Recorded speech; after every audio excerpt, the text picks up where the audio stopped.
Non, absolument pas. Par contre, c'est le challenge des prochaines décennies pour la recherche.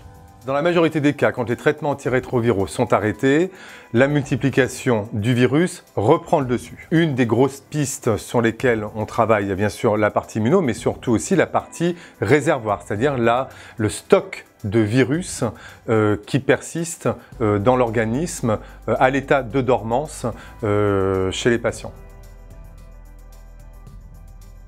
Les réservoirs, c'est l'obstacle à l'éradication. C'est pour ça que c'est un sujet d'étude qui est majeur, puisque c'est le virus qui est dans les cellules de la personne et qui est à l'état de dormance, si vous voulez. Donc, en fait, il est là, il est stocké dans le génome de l'individu et il ne s'exprime pas ou peu, mais il n'est pas atteignable par les traitements antirétroviraux ni par l'immunité.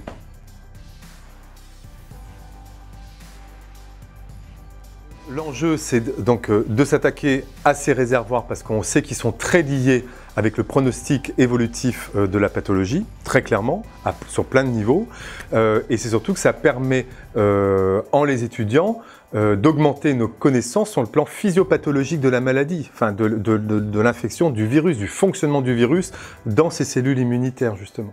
Donc il faut comprendre comment est-ce qu'il arrive à rester en dormance et comment on peut faire, justement, peut-être aussi pour lever cet état de latence, justement, pour pouvoir inciter les cellules à se purger de ce virus. Et ça, c'est le Graal, mais purger les cellules, ça veut dire purger l'organisme du virus, éviter que ce virus ne réinfecte d'autres cellules.